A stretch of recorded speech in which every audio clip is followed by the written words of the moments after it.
Hi, everybody. I hope that it's all good for the connection. I hope you can hear me and also see me. And because this evening it's a special evening for us, because our campaign is funded. Yeah, we are very glad. We are very happy for this. But we have an important notice for you because the campaign is not ended. We have also 9 days for reaching all the other stretch goal of our campaign. Don't worry, I'm here. We are here for you, and 2220 Cyberpunk RPG is here for you. But for Mick, thank you so much for all the backers. This evening we want to play, and we want to play another adventure. Now I need my Datamaster. I need the one of the two author of 2220 Cyberpunk RPG. It's Luca, the Datamaster. Pleased to be here. We are partying right now because we are successfully funded.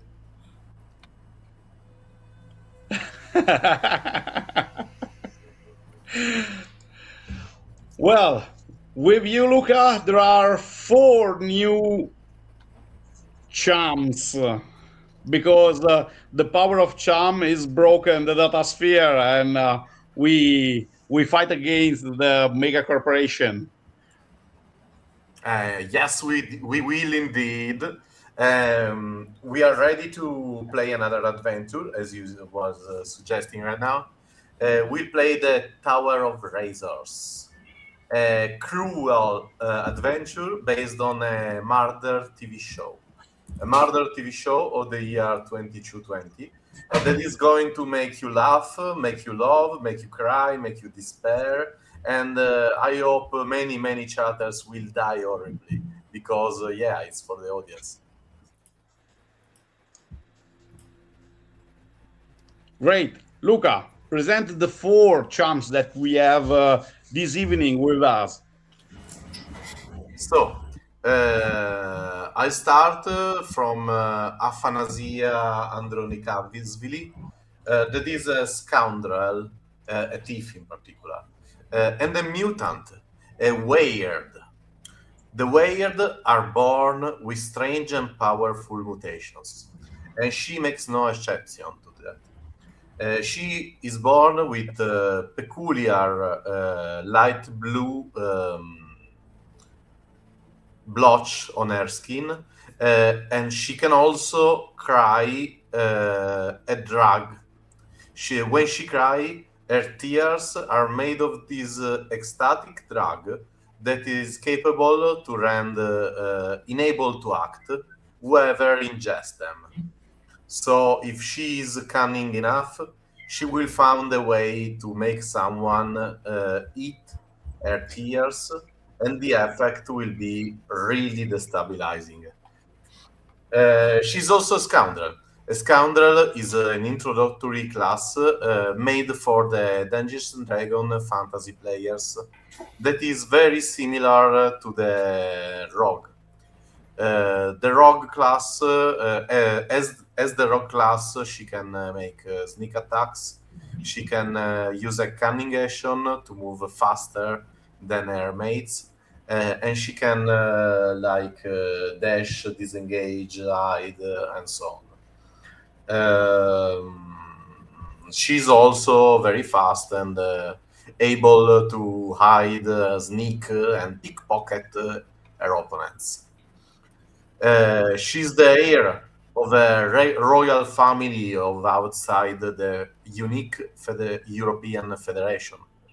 So she's no one to bossing around. She's always pretending, but you'll see.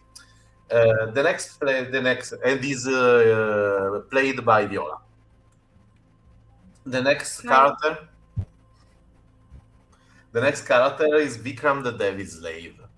Nikram is a pure one, a human with no mutation and no psionic power from the birth. But but she but is I'm sorry, but he trained as a Avenger. The Avengers are like the fighter of the Dungeons and Dragons fantasy setting, and they are proficient with a very large number of weapons and of bulletproof protections. As an Avenger, he had okay, I want. Okay, I want. Okay, I want. Okay. Vikram the Devi Slave is not an ordinary Avenger. He's a Devi Slave. The Devi Slave is the nickname he gave to himself when he discovered to be an occult hero. An occult hero that is convinced to have supernatural powers. In this case, he sees the devil, he talks with the devil in his mind, and is convinced to have incredible hellish powers. Nevertheless, these are nothing else than psionic powers of his own made. So Vikram the Devi Slave will fight using hellish flames. He will fight moving object with his mind powers. But don't worry, he's not a real Devi Slave. He's just an occult hero of the Avenger class. I already said he's a pure one. The pure one have no mutation and no particular powers, but an extra feat from the character creation. Vikram is played by Simone. By Andrea. By Andrea. I'm sorry. By Andrea. I'm sorry. That also brought a duck. The devil speaks to me. A devilish duck. Sorry, I didn't recognize the other. A devilish duck. It's clearly Satan-made duck. It's clearly. Next one is Billy Scarp. Billy Scarp gained his nickname Scarp by demonstrating he's the most cunning, the smarter of his people. So he made himself very rich right before entering the unique European Federation. Billy Scarp is born like a pure one, but is now a mutant because something radically changed in his life. He died. He died while he was connected to the Datasphere, the three-dimensional virtual reality of the 2220. In this connection, in this virtual connection, his mind was directly interfaced with the computer, and something happened. A firewall burned away his life, but an artificial intelligence, a rogue artificial intelligence, took this moment to make him live again, but not without a price. The price he paid is that now his brain is split in half, and the artificial intelligence that reborn him occupy now the half of his brain, giving him another personality, and he has to deal with it. Sometimes Billy Scarp will change suddenly his personality, but don't worry, it's totally natural. It's a glitch that is coming from his artificial intelligence side. His class is a sapper. Sappers are born engineers, mechanicals, and also destroyers. They love to make things explode as much as they love to repair mechanical devices and to improve them, giving them every sort of new functions and new modifications. Middling with mechanical is the way of life of the sapper. This sapper is specialized as a fixer. We are talking about the 6th level characters now. So they have a lot of powers, a lot of exceptional feats. This sapper is specialized as a fixer, so he's got a little reserve, a little dice pool called the reparation dice that are made to that, to repair, to modify mechanical devices. That is Will. Billy Scarp is played by Simone. I'm not wrong this time. No. No. There's a problem with the connection of our Datamaster. Surely sandwich from the mega corporations.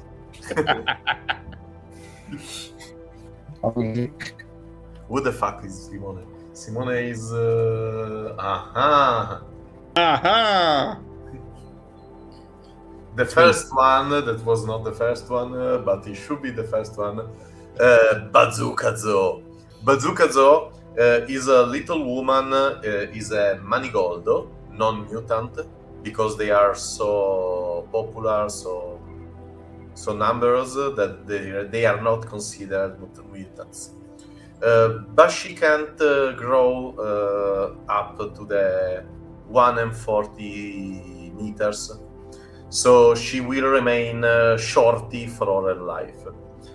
She's shorty, but she's not less badass because of that. Because Bazooka Zo is a bastard.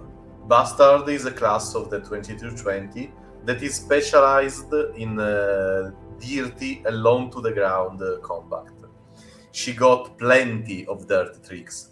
She like to low attack his opponents, her opponents, I'm sorry. And she knows all the trick of the brawls, of the brawl fighting. Should I mention she's got two cybernetic arms instead of her natural arms, and this is a great advantage she will not fail to use in this adventure. I'm sure of it. I've already said she's a non-mutant manigoldo. She's an orphan, a tragic background, and she's played by Simone. Finally, I got it right. Finally. Well, okay. Well, Outcast, you're welcome. Welcome to our 4 Outcast of this evening. Welcome to Billy, Afanasia, Bazooka, and also for Vikram. Well, the time has come. It's time to play. Have a good luck. Bye. Good luck. From play.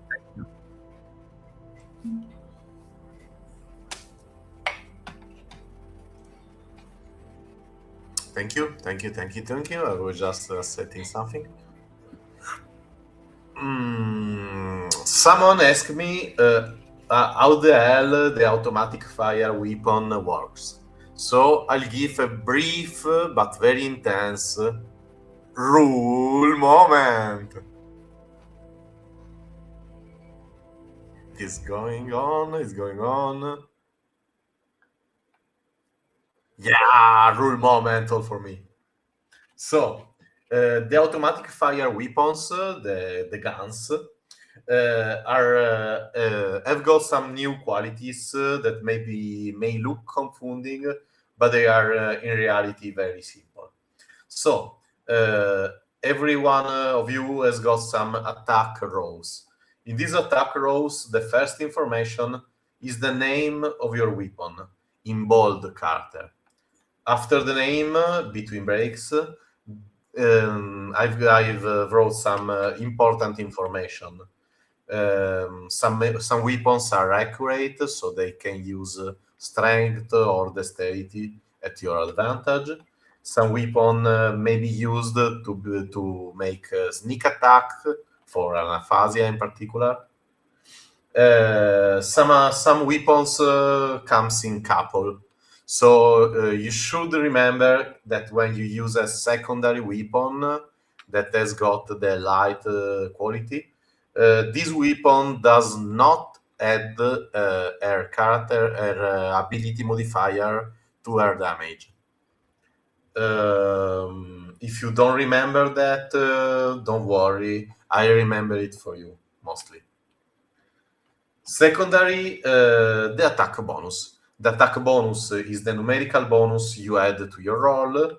If you got more than an attack roll in an attackation, I've listed a bonus separately for every attack.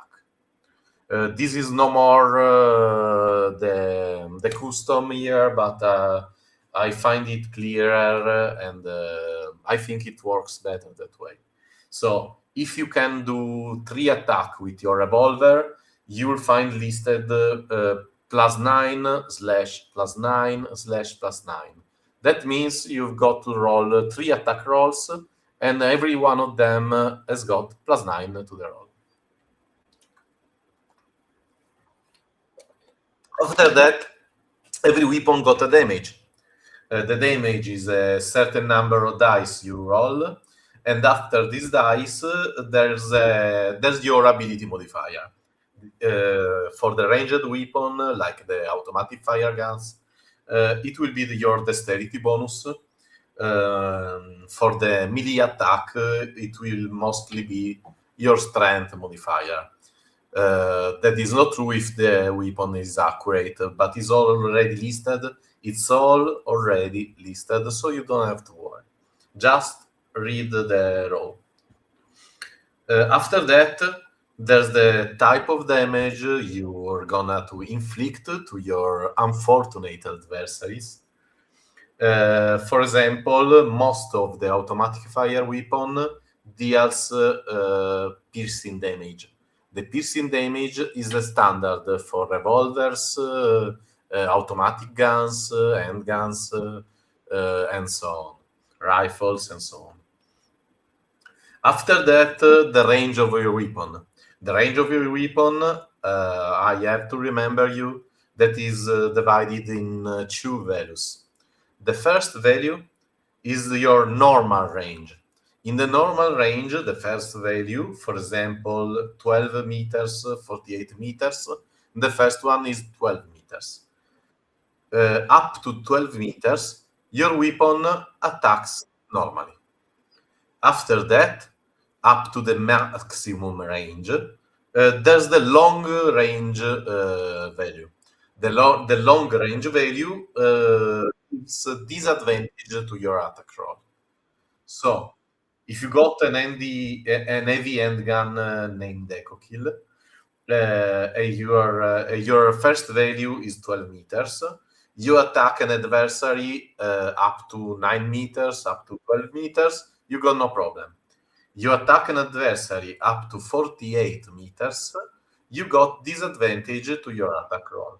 To every one of your attack roll, naturally. You can't attack everyone that is farther than 48 meters in this case. You can't attack everyone that is farthest from your long range value. Now the news. The recharge value. The recharge value is a little weirdness I have did. That is a simplified, I hope, rule to remember when your weapon should be reloaded. When you should reload your weapon? When your attack roll, the number of the days you rolled, shows a number equal or inferior to the recharge value. So, for example, if you got an heavy handgun and you got recharge 4, that doesn't mean you got 4 bullets. That means that you got to reload your weapon after any attack that shows a 4, a 3, a 2, or a 1 on your D20 dice. I hope it's clear. You got to reload after the attack. So if you roll a 4, but with your bonus, with your attack bonus, the total is 14. You maybe anyway hit your opponent. Nevertheless, after the attack, the weapon is unloaded, and you got to reload it. Last but not least, the rate of fire, that is shortened ROF or CDF in Italian. that is cadenza di fuoco for my connationals. Reality of fire is a limit value. Is a limit to the number of your attack rolls between the start of your round of your turn. I'm sorry, between the start of your turn and the start of your next turn. So it includes the opportunity attacks. That's an important note because you can make there are numerous quality that gives you the ability to make opportunity attack with your ranged weapon. So in every one of these cases, this one is your limit. I hope I've been clear. The rule moment is over.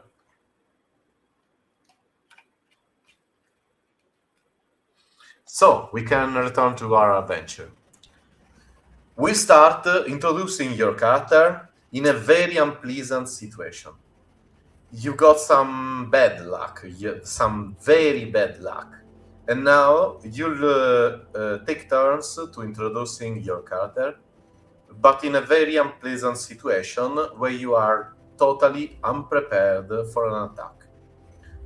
I want to hear what's your worst moment in the day when you are very far away from your weapon, very unprepared for the nasty things I'm going to throw at you.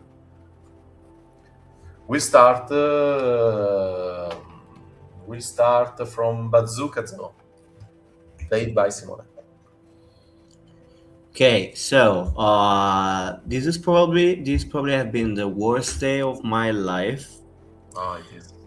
I was forced to exhibit in front of a lot of people, which I hate.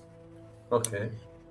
And now, thanks to a little stroke of good luck, I was able to escape, only to find myself at a dead end in a city that I don't know.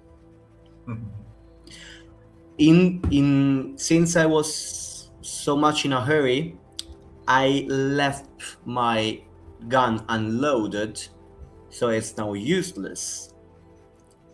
And I'm not sure where I am or where should I go. That's perfect. You just captured perfectly what I mean. Do you want to add something to your character presentation? What you're wearing or what weapon you take with you?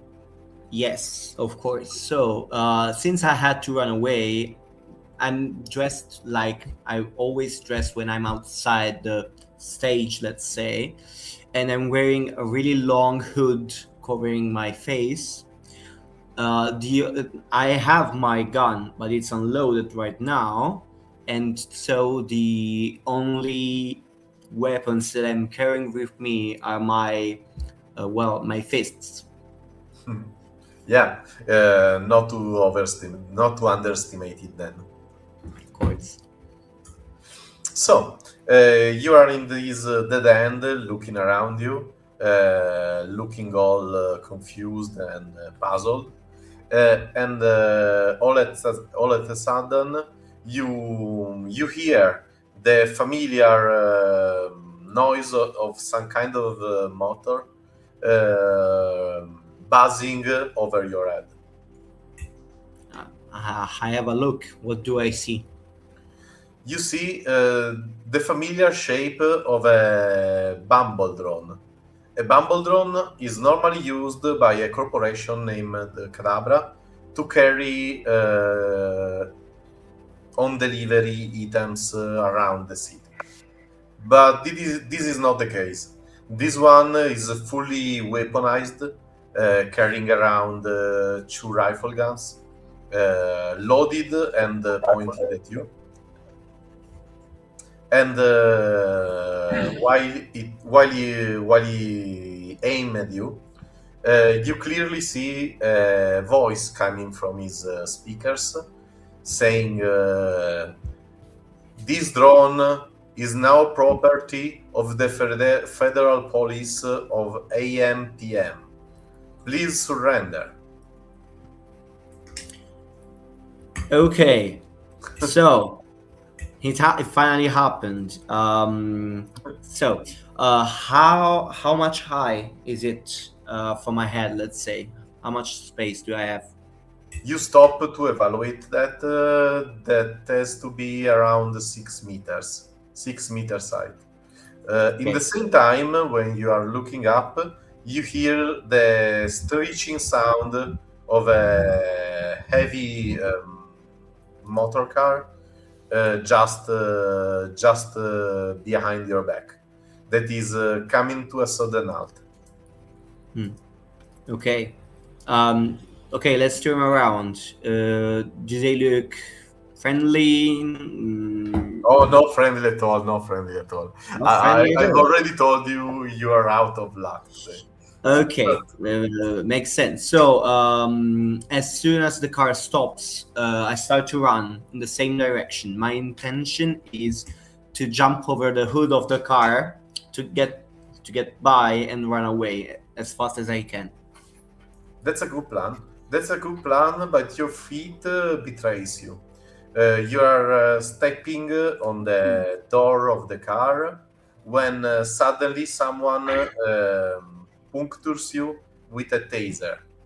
So a sudden discharge of electricity runs all over your body, and you feel your legs betraying you, and you fall over your back and over your bottom, of course. Of course.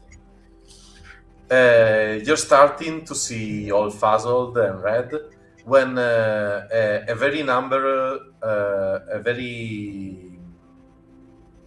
certain number of policemen, all covered with a bulletproof protection,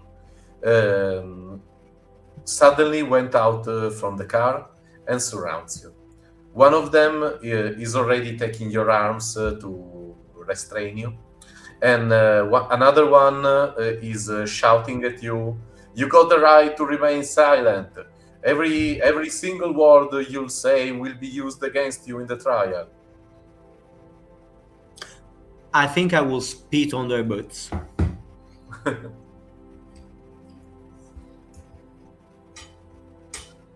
And then if I am already well captured, I don't think I can do anything else. Yes, this is the end of your run, but the start of something else. We'll now pass to Afanasia Andronikasvili, that is played by Viola. Please describe yourself, your clothes as well as your weapons, and present to us a scenario where you are very out of luck and undefensed. Hi, I'm like a girl, but in a very tight bodywear and some kind of mechanical glasses on my head, and I'm like very skinny, but you see that I'm like physical and very athletic. And in this situation, I'm just looking around in a stealth mode because I'm trying to search something to steal. Okay. So you're planning something. Yeah, just looking around. If I see like something that has a lot of value, and planning if I can reach it and grab it and go away. And I know that I'm very good at it, but now there are a lot of people and it's a very strange situation. Okay. May I ask you what is particularly strange of this specific situation? There are like a lot of people, not a lot of places to hide, and Okay. I need to stay in like in the shadows. Yes, you should. But it's not the right time now. You're looking, I'm taking inspiration from your character portrait that is been magistrally made from Gabriele Ghirelli, Kaelfer Gabriele Ghirelli. And so you are looking at a flower shop.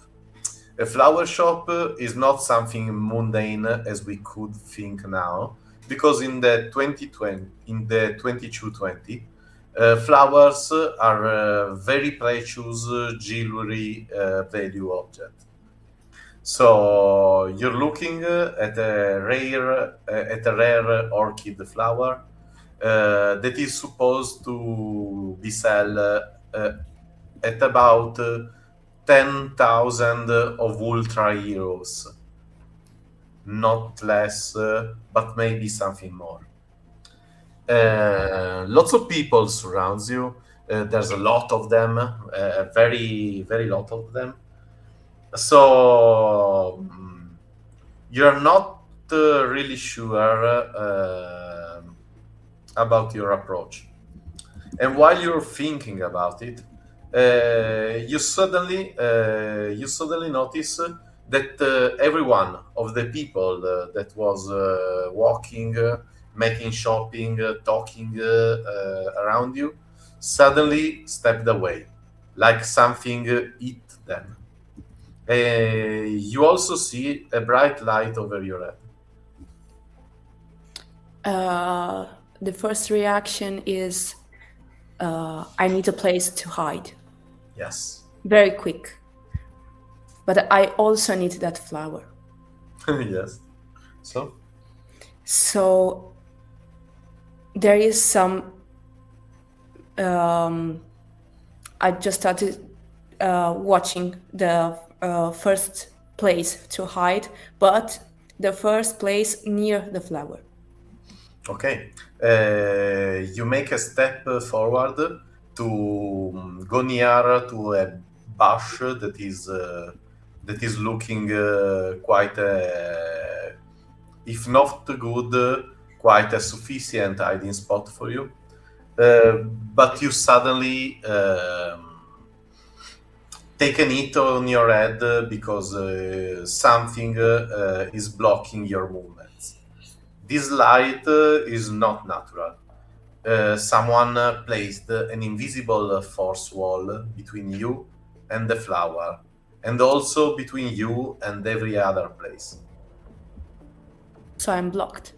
Yes, you suddenly realized that you are in a cage made of this invisible force, and that has been projected by a sort of light lamp that is made that is held by a policeman that is above your head in a balcony.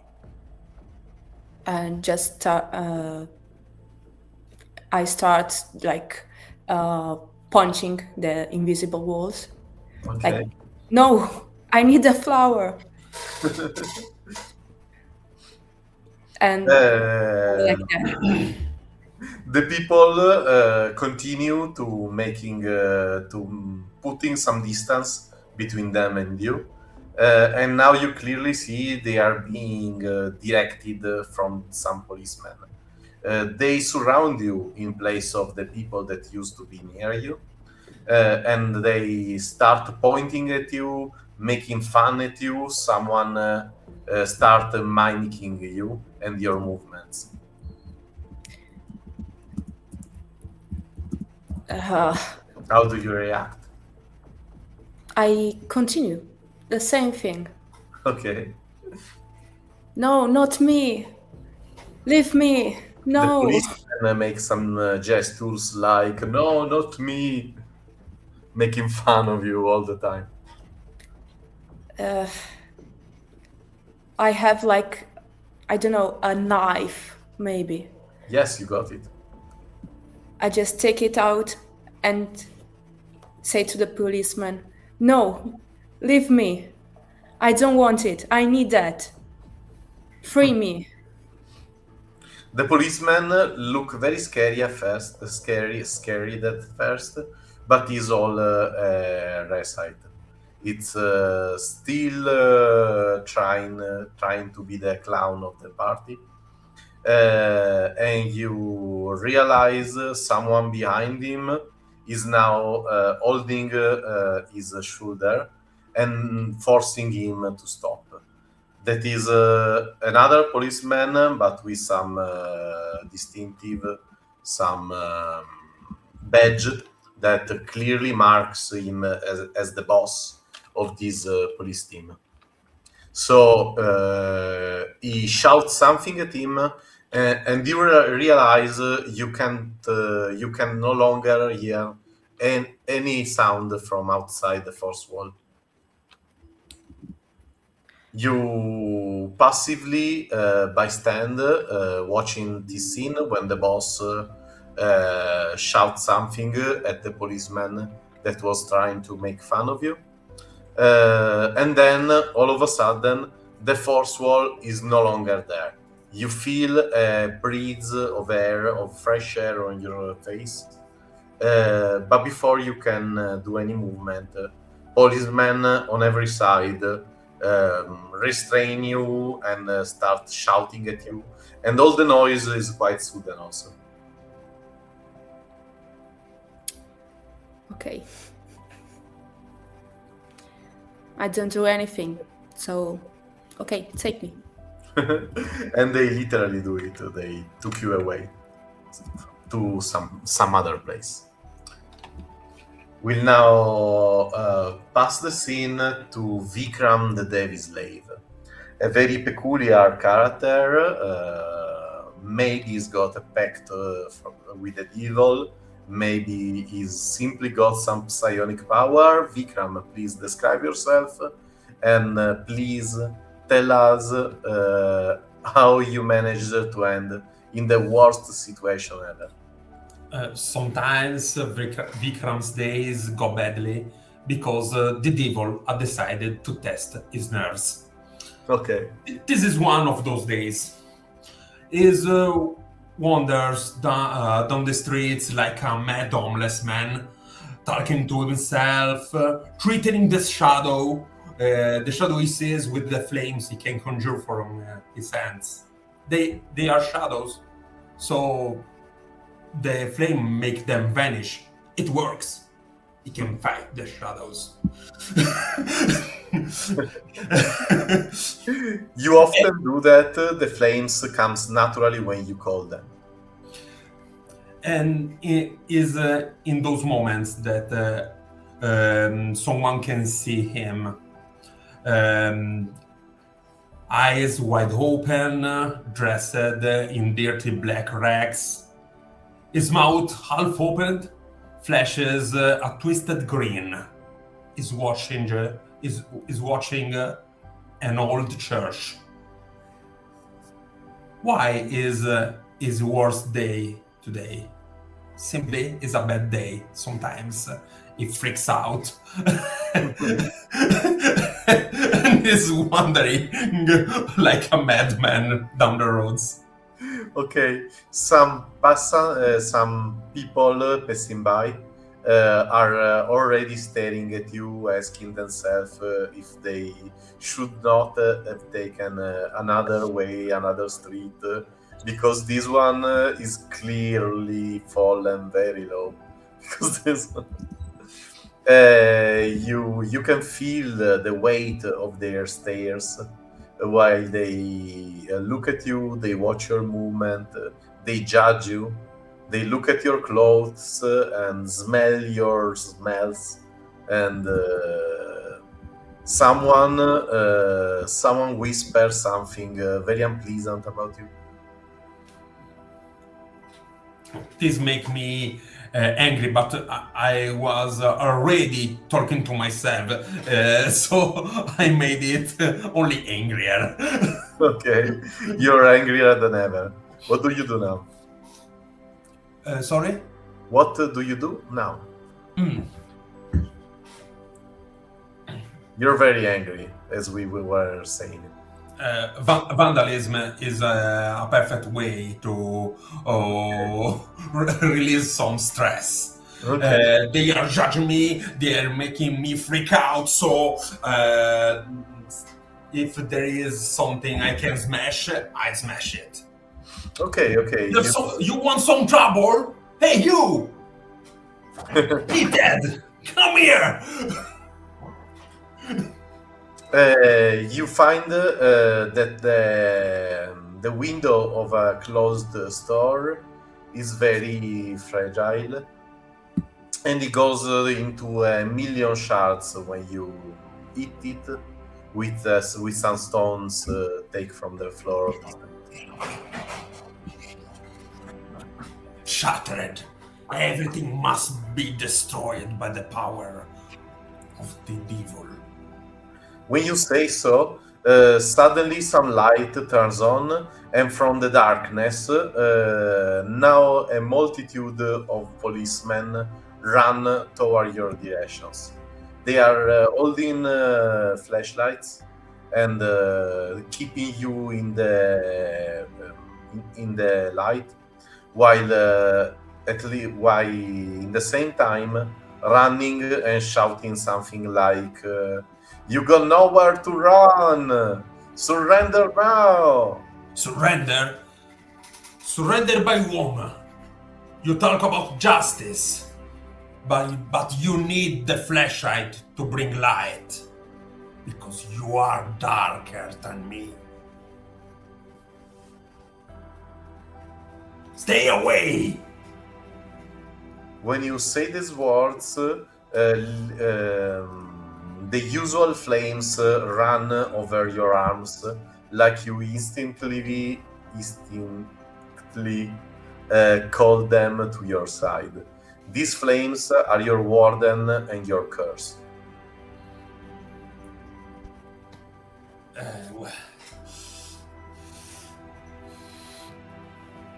Yes. At I the want same to time, intimidate them. I want to keep them away from me. Maybe looking for a way out from this situation.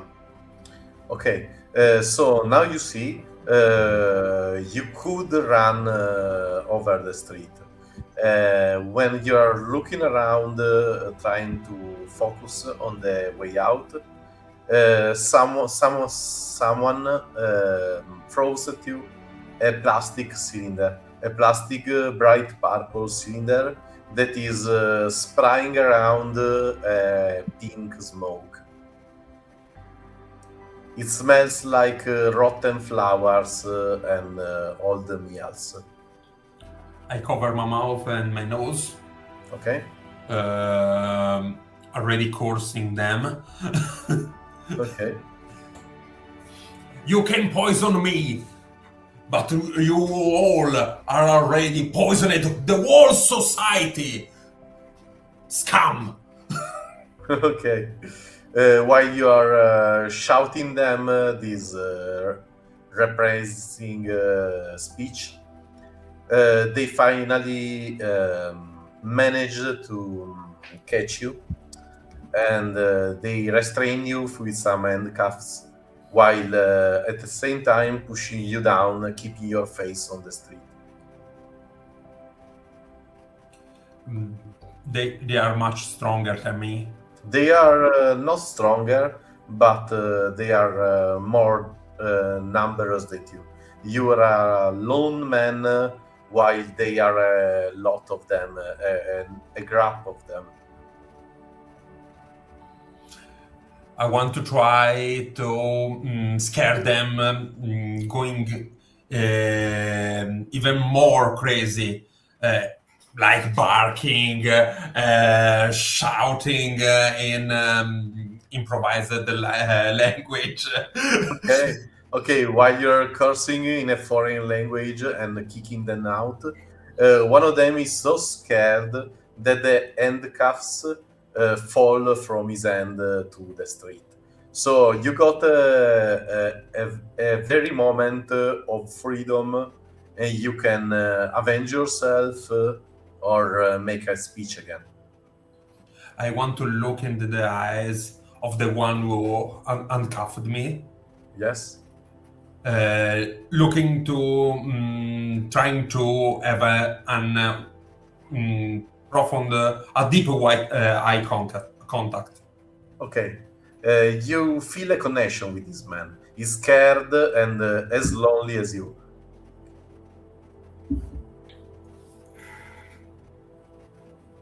Are you sure about that? He clearly is cold, sweating, and open his mouth like he want to answer something, but he can't. He can't collect the strength to do it. So it has to be another one of them to hit you on the head with his baton and hit you again until you lose your consciousness. Ah, yeah. So we'll pass to the scene portraying Billy Scarp, our sapper. Billy, are you with us? Yeah. So, I don't find I not it's not a character, but the thing is, I think for me, the corporation like one Yes. and it tends to iterate on a drive like table and where it had downloaded a lot of data about the corporation and just to expose all this data for to You're lagging very hard. You're lagging a lot. So let's try again more slowly. Maybe we'll.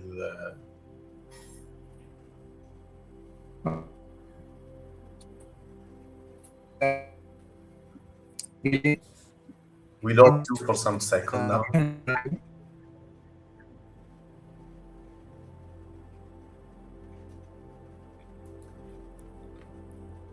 Okay. We'll go on with the live session and leave Billy Scarp to turn off and on his connection again.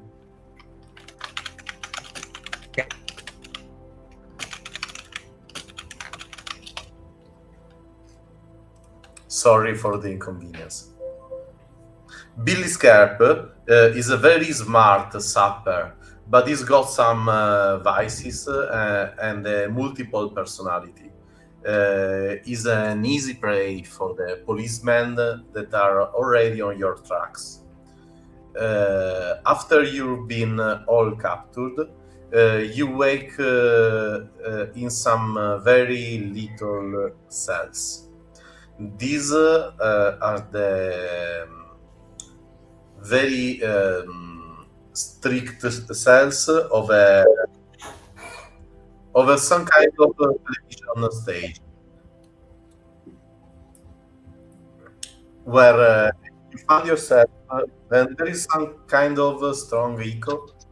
Maybe some of you open Twitch and there is some return of voice.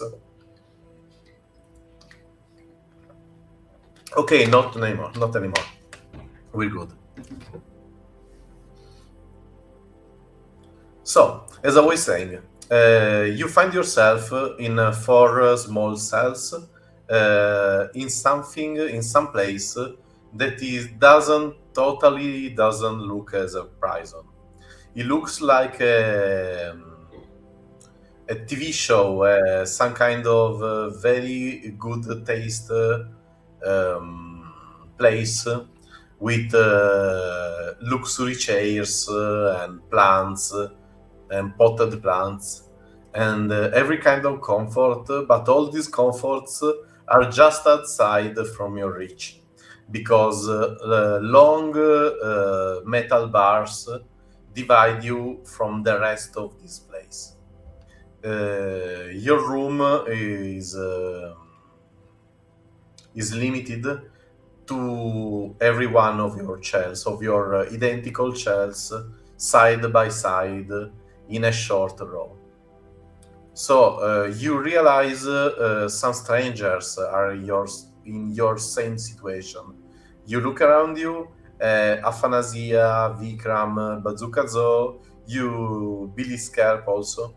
You see each other confined in these cells, and you are, for the moment, left in the dark and free to speak each other and to plan on the situation you are in. Just your weapons and your protections are being taken away. Billy Scarp also looks like he doesn't have health of his head for some reason. Okay. What about my Question. powers? One more time.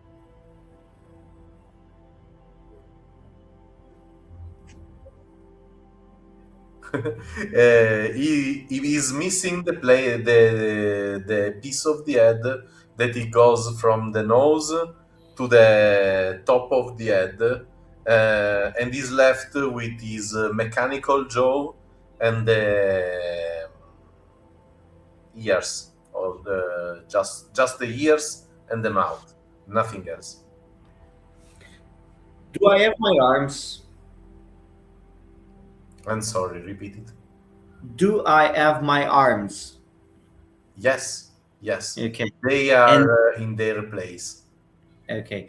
And So- are we separated from bars ourselves, or are we in the same spot, one on the side of the other?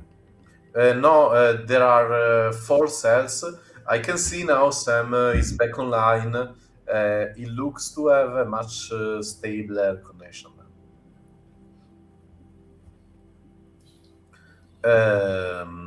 4 identical cells, so every one of you is separated from the others. But we can see each other. Yes, clearly, because these long metal bars they goes from the floor to the ceiling without obstructing your view. Okay. So, Okay. what do you do in this situation? Oh, I just asking, and you? Why are you here?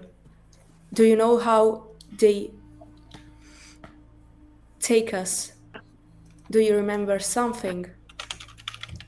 Because I don't know if they remember, or I don't know, maybe some kind of different styles.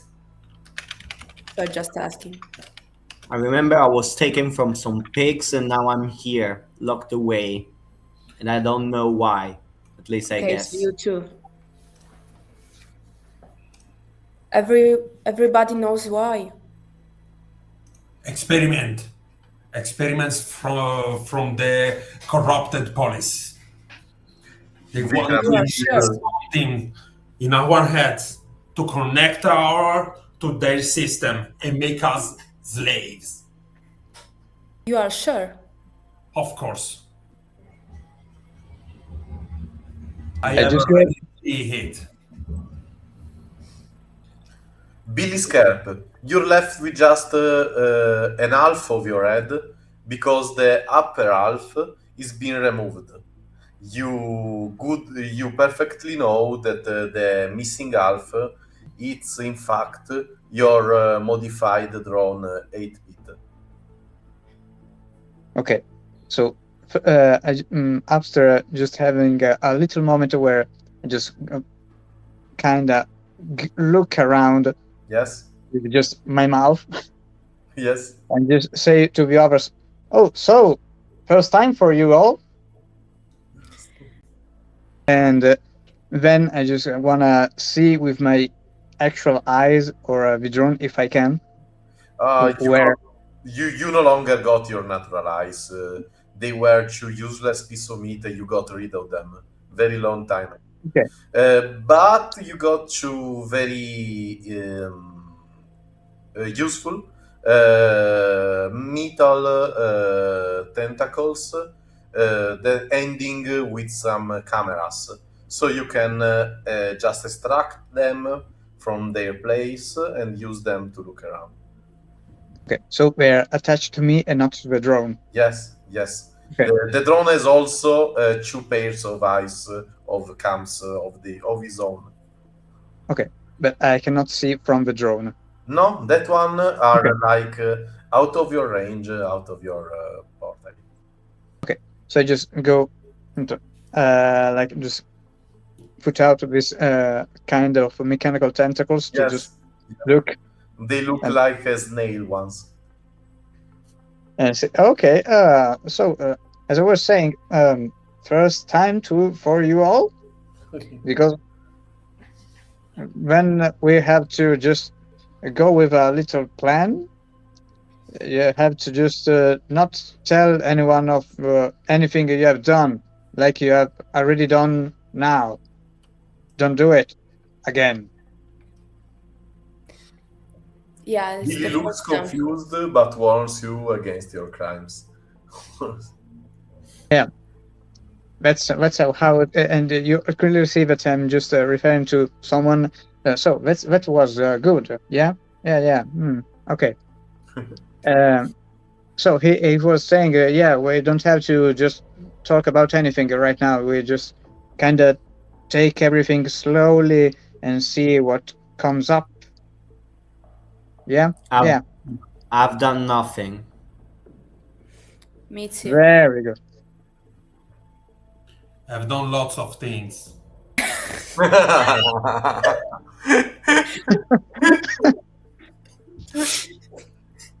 But they were related to this situation, or they're another thing? What's this situation? Where are we, first off? What about that fancy stuff in front of us? In the middle of your discussion, you're abruptly interrupted. Some lights goes on all at sudden, so you can clearly see now these cells are not placed in a prison of any sort.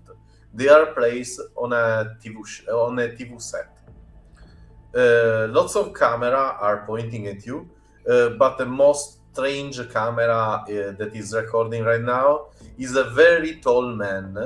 It is called Streetlight. That is a new mutant that goes to up to 3 meters of height. This one has been modified, so his face is partially covered by a cybernetic augmentation that is a huge encumbrant holocam. He look at you with his holocam and just stumbles in your direction, and then quickly regain his stance to continue filming the situation. While this weird character makes his appearance, another one enters the room, and that this time it's a very beautiful woman, very well dressed, with a purple and golden row dress above her body. She is a colored female with a peculiar dressing on her hairs. When she enters, you can clearly see the shining of a microphone that looks like a piercing on her lower lip, and she's using it to amplify her voice 1,000 times, speaking not directly to you. She is speaking to someone invisible for you, and she said, as you can clearly see, our guests are all here tonight. And then there is a thunderous applause coming from some speakers. Can we get up? Sure. You Okay. got no handcuff, no restriction of any sort. You're just confined in these small cells. Okay.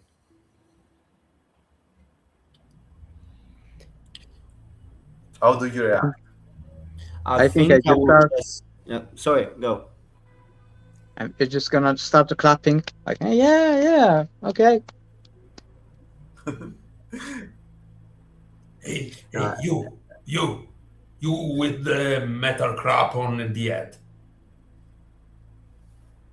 He's not really crap on the head. He has just two strange arms, which I like. It seems crap to me. Look at them. Look at them. They are the incarnation of deadly sins. The woman Huh? is the lust, and the tall man, the greed. They are looking for our souls. They are trying to manipulate us. Yeah, sure. So I get up Okay. after saying, yeah, sure. Look around. Apart from the tall man who is a camera and well, the woman with the Yes. microphone, is there anybody else? You can't see anyone. You can't see anyone. Okay, so You just notice the entire wall of your front wall is covered of a TV screen. okay, so I don't care. First thing I do is go straight to the bars and try to rip them apart or try to smash them in some ways. I've Okay. done this before, so I know that I can do it. You At least I can, you think. surely can. The bars are quite heavy and thick, but in a normal situation, they are no match for your cybernetic arms. So, please make the first check of this game session. Make a strength check on your athletic proficiency if you got it. Okay, yes, I got it. So you use the higher value of your sheet. Okay, so I have a bonus here and okay. Yeah, sure. Good. The difficulty class of this roll is 16. I've done 10. It's not enough. Okay, so for now, you just try, you sweat a little around the bars, making no progress at all. I will keep trying, but move to somebody else here. Okay. In the meanwhile, you can make me an intelligence check, please, on your academics proficiency, if you got it. Me or everybody? Everybody, just not you, because you're struggling with the bars. Okay. Okay. So I'm talking to Afanasia, Billy, and Vikram. So it's 1d20 plus. Okay. Plus the intelligence modifier. Yeah.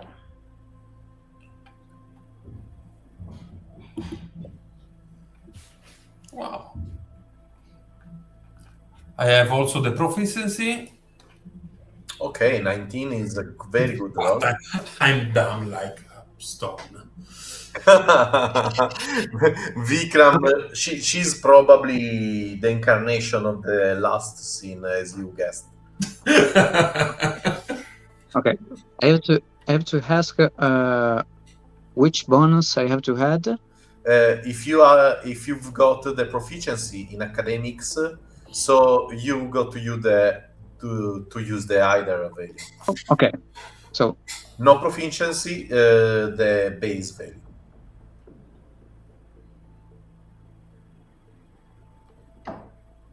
yes, I just was okay. Okay. Just trying to So chill some important on people everything. don't know about some important. Okay, so the only one to recognize there is naturally Athanasia, that is very skilled in every kind, all sort of mundane situation. So you clearly recognize Okra Gleamwave, a very famous, a very notorious showwoman of the Spoon television. Spoon is a corporation that occupies of TV show, music show, and so on. Okay, so She's acting as she's the presenter of some kind of show, and that gets a cold chill on your spine. so I know her from another TV show, not this one. Yes. So I don't connect the things like, okay, she's this person and she's doing this TV show. Yes, not not in that very moment, but just after a few seconds, it suddenly comes to your mind. You clearly hear some musical notes vibrating around in the air, and you recognize the theme. This is the musical theme of the Towers of Razors, a murder show where people is cruelly killed trying to reach the grace from the presidential family. Okay, in that moment, I realized this thing and I start shouting at the other guys and girls. Okay, we need to escape. This is a murder show. And see the reaction. What do you mean? I Which know one? that girl.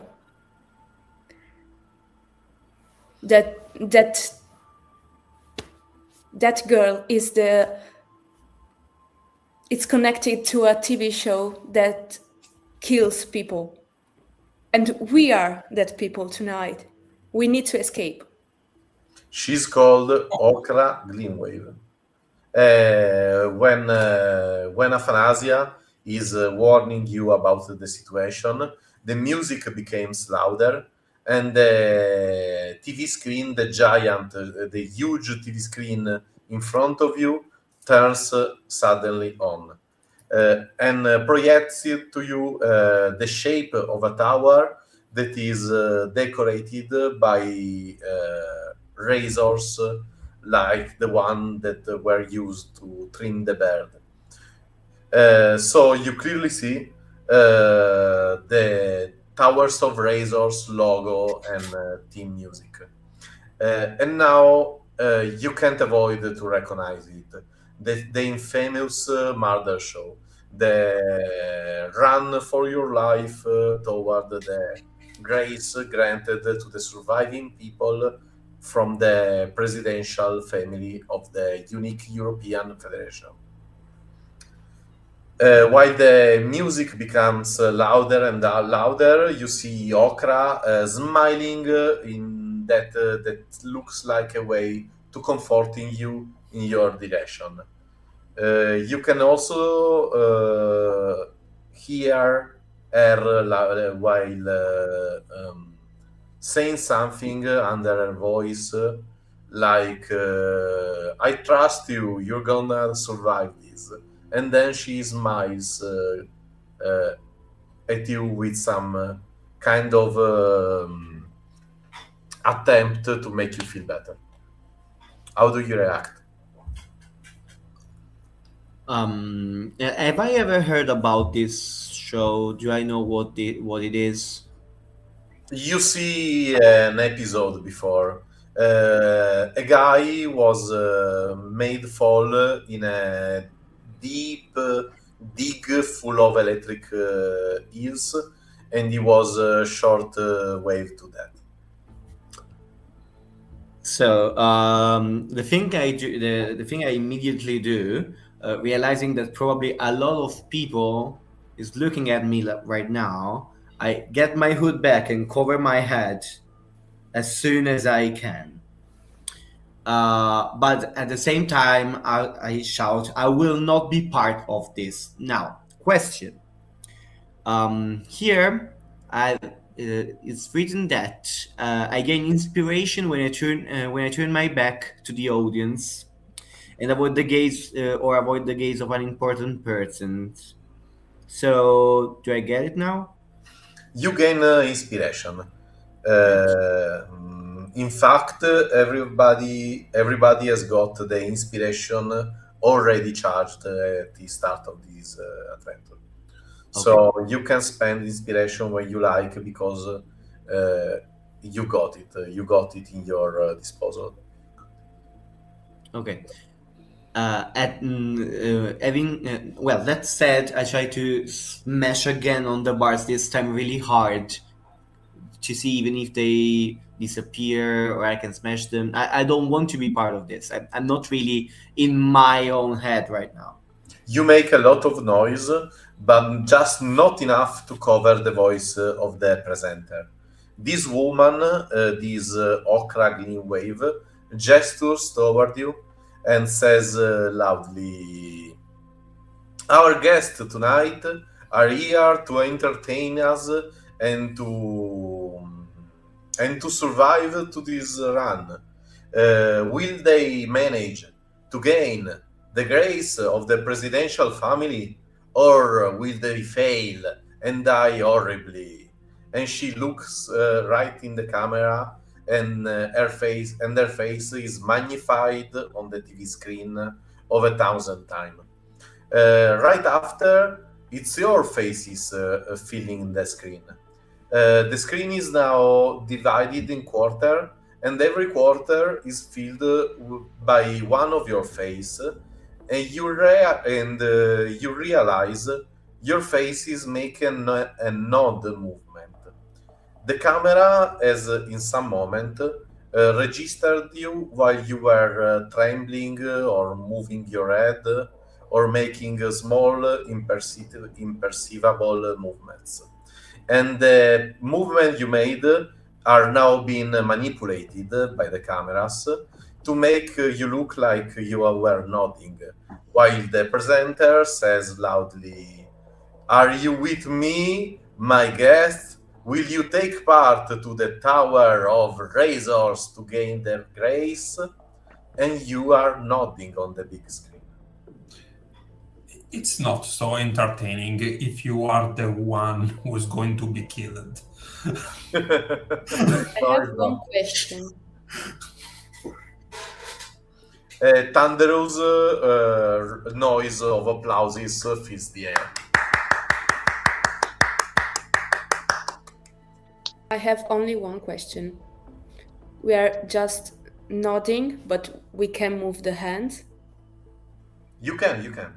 So if we can move the hands, the Yes. screens just show the move or don't show the move?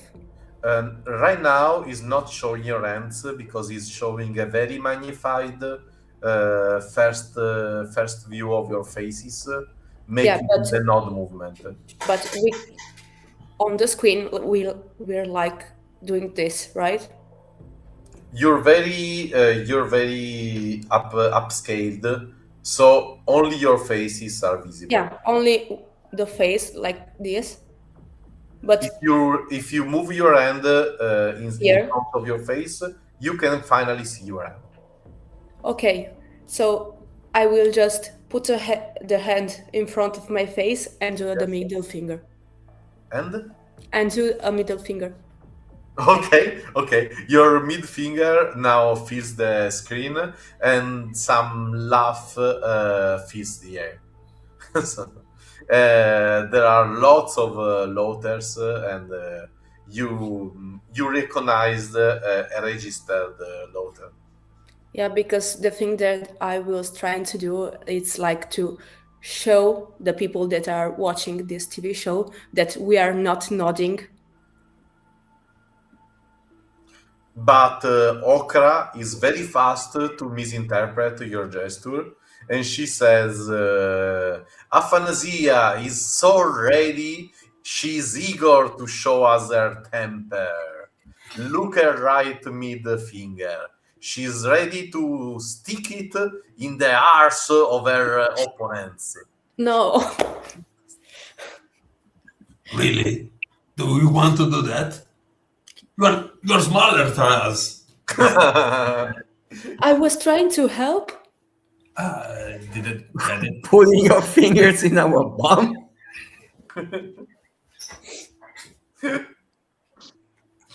While you're quite confused by this approach, the camera focus on Billy's scalp, and Okra get near, but not so near that you could stretch your arm to touch her.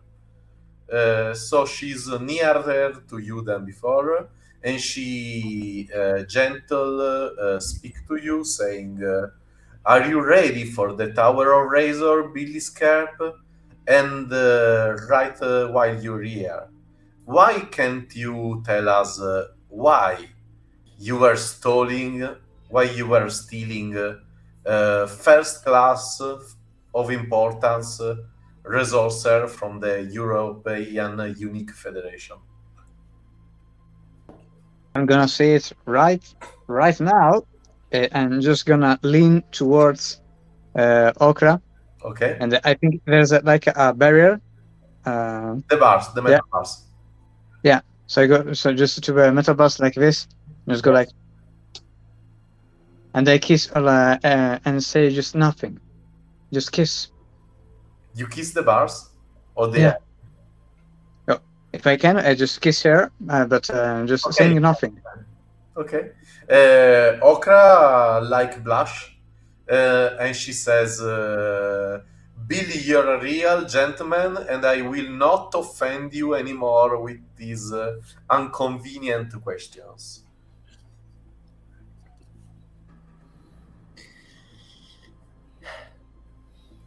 And just lean back, doing like jazz hands. Okra gets nearer to Aphanasia now, and she asks, "Aphanasia, you're such a beautiful girl. You could have every man on your feet, and yet you choose to kidnap younger kids to sell them to the slave traffic. It's a very unconscious thing to do. It's very deplorable. Do you care to explain us why you do that? Why you did that? I didn't do that. You can clearly see an "oh" from an absent public. Okay, if I did what you said, prove it to me. Okra gestures toward you and says, "I've got nothing to prove because the unique European police corp are already gathering the proof. But all of this work will be for nothing because I trust you, Aphanasia, to gain the favor of the presidential family. If you survive, you'll get the grace, and all your charges will fall to nothing." Can I stop her to... Yes, sure. Okay, I will stop it, like in the middle of the phrase, and say it, "You don't have a proof because I didn't do that." And just go like... Okay. She's quite nervous to have been interrupted, but she quickly regains her composure and she smiles at you, saying, "Aphanasia, I believe you. I believe you for real." And then she turns to Bazooka Zo, like the conversation has ended. Gaslighted. Okay. She says, "My little sister, my dearest Bazooka Zo, I know you're a fighter. I know you're a champion, but just tell me why murder your lover? When she said so, can my head pass through the bars? Can you what? Sorry. Can my head Ah, pass yes. through the To the bars? bar, Okay. to the bars. So Yes, basically, yes. Sure. There what- are like 10, 15 centimeters between every bar. Okay, so first thing that I do is I basically run towards the bars in front of her, grabbing them with my hands and letting my head pass through, shouting in her face, "I've done nothing like that. I Okay. love you. I will never do that." After Okay, that, she's scared by your sudden movement. after that, I try to reach with my arm. She's towards very her. far from you. Is the farthest that you can reach. But technically, if my head can pass through the bars, my whole body can too. That's science. So what I do now is trying to reach with my hand towards her and see if I can actually slip through the bars to grab her. Okay, so you get your right shoulder, almost stuck between the bars because you became larger than you can get through the bars, and the arm just get nearer possible to her, just a few centimeters afar from her face. You can see her in her eyes. You can clearly see that she is really scared now. She makes a step backward and she says, trying to smile with all her forces, No, I don't let her. I start shouting, "Come closer! Come closer! If you think that I'm guilty, come closer and show me." she taps on the microphone and her voice becomes way louder than yours. And she says, "My dearest Zoe, you have nothing to fear because you're strong and you're cunning, and I trust you'll survive to this trial." In a not so reassuring voice. I won't stop though. She turns the back to you, like showing you are helpless, and looks toward to Vikram. If she is disgusted by your appearance, she hid it well, and she is already regaining the composure Bazooka Zo managed to steal from her. And she says, "Vikram, you're a very peculiar man. I know you're right on fate, but so sad. I was asking why you choose to horribly disturb the Pantanesian fate, the Madanesian fate, in such a blasphemous way. Why you do what you do?"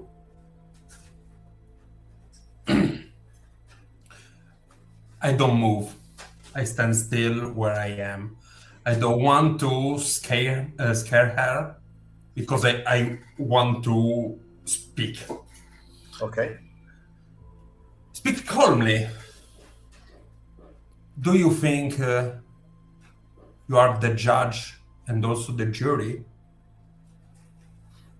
But everyone knows you are here because you looks good. Compared to the crowds who masturbate thinking at you, which one of us is more to blame? She smiles at you, trying to hide her nervousness, and replies, "Oh, my fun can be very overwhelming at times. Yes, they continuously are. But I'm not only here because I'm a beautiful woman, I'm also very good mannered and good talking also. These are the main qualities, but I could go on and on because my qualities does not end here at all, not at all, my dear Vikram.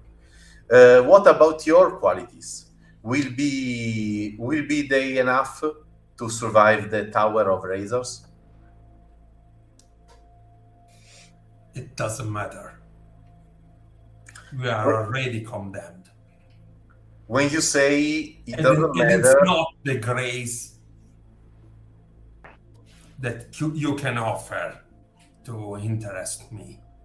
when you ended to say the word offer, the floor the floor under your feet suddenly becomes a bolt hole, and you fall in the darkness.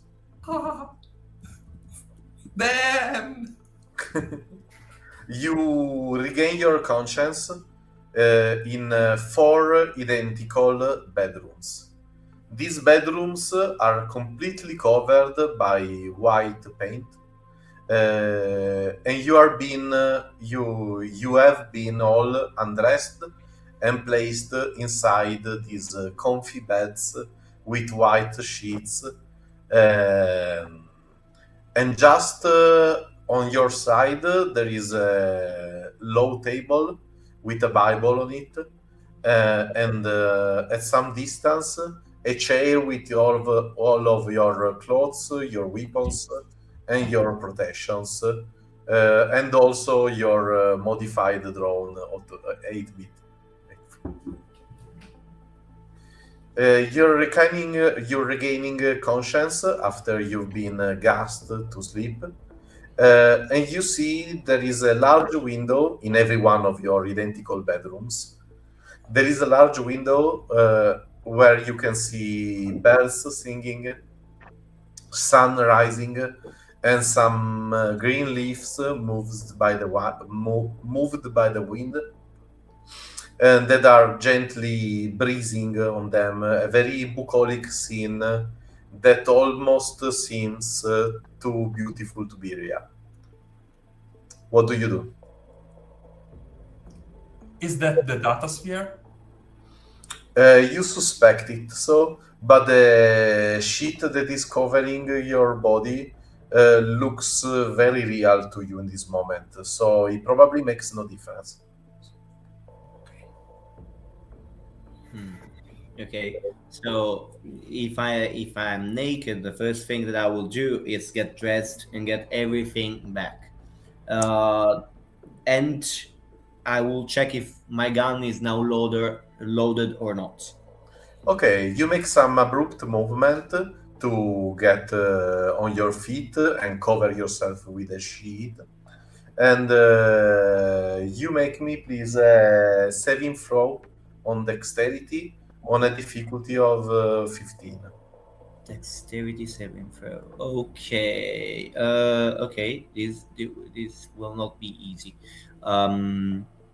So. 14.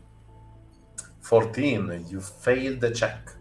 But we will not describe your situation right now because I'm interested to see what movement will the other do.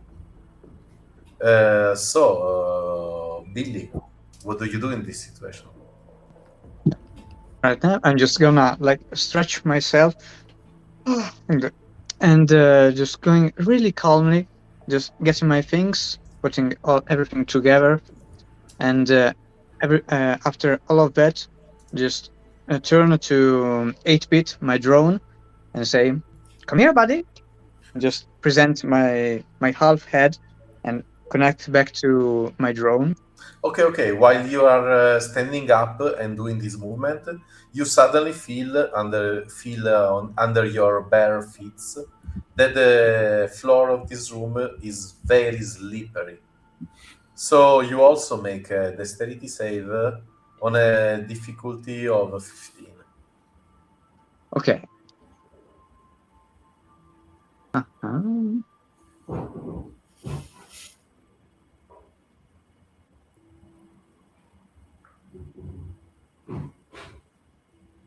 Dirty 20. Oh, that's nice.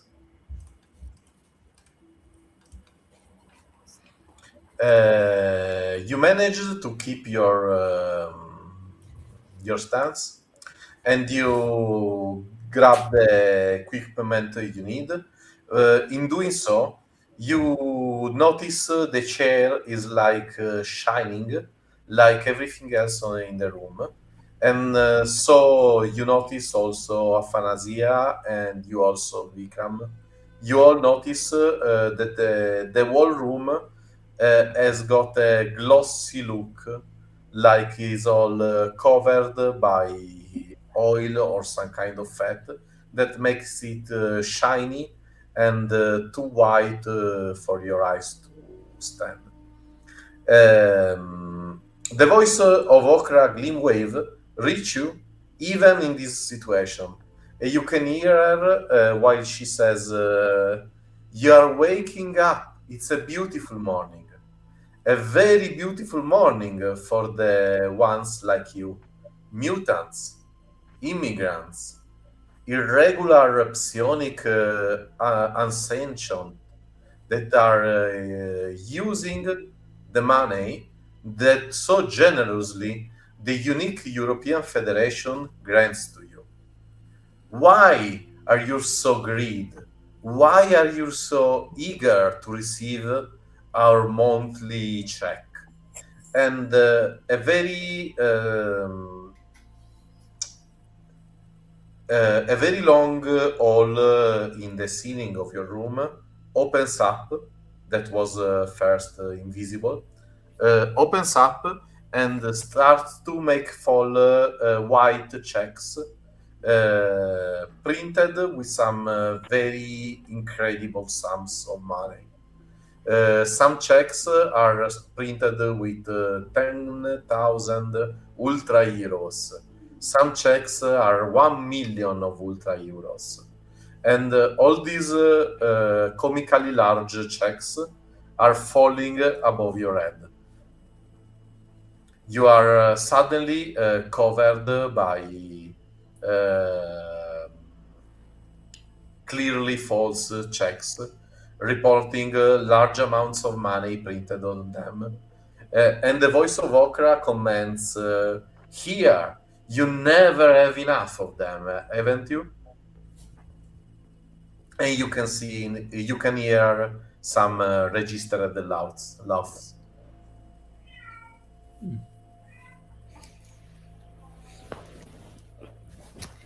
In that moment, can I say something?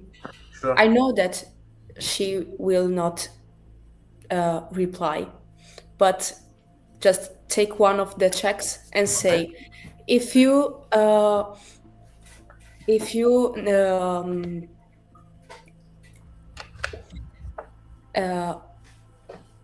take us for this game, unless do the checks not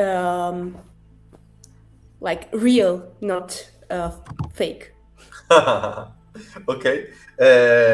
Okra replies, "But the checks you got in your mail every month are very real indeed. Very, very real." Vikram, what do you do? I didn't get any money. You well know you doesn't receive you don't receive any check on the start of the month. Wait. Anastasia, you are paid for that? No, You can see Aphanasia. See, you are in identical bedroom outside your view. but he can hear me. He can hear your voice. Yes. We can hear each other. Yes, you can hear each other. You can hear Okra voice also, but you can't see each other.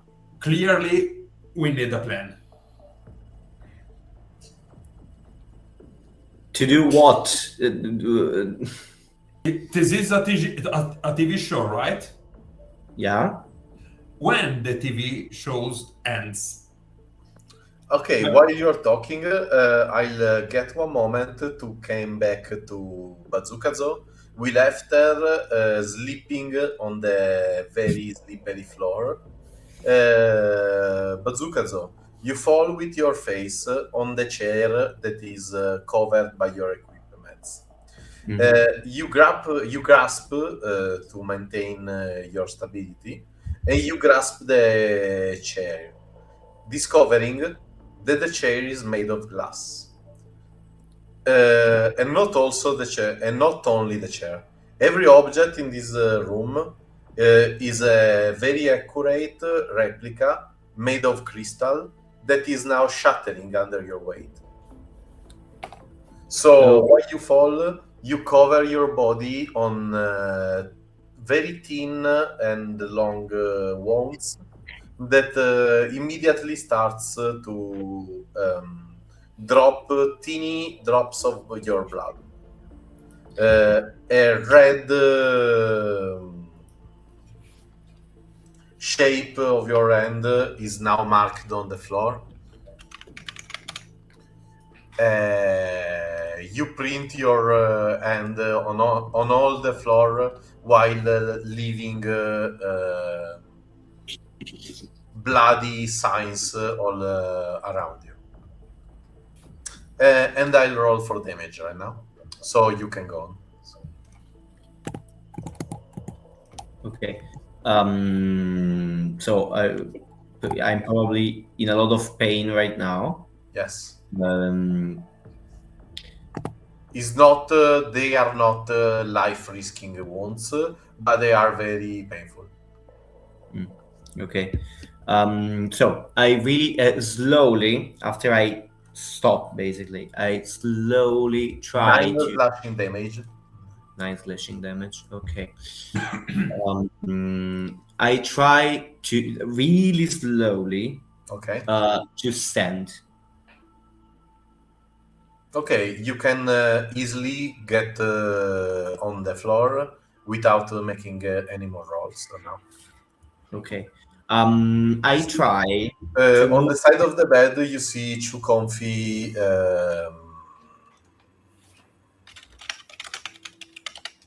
sleepers with some rabbit heads, but they are also made of glass, clearly. Okay, so I won't touch them. But I would like to try to move my hand on top of the ground or of the floor to see if I can actually remove or move the thing that is making it slippery. Okay, no, you can't, because the truth was this was all made of glass that has been covered on a thin layer of oil. Okay. Vikram and Athanasia, and also Billy for sure, you're slowly realizing you're in the same situation. Your bedroom are artificially made construct of glass, of dangerous crystal, made for deceiving you and making you fall and hurt yourself.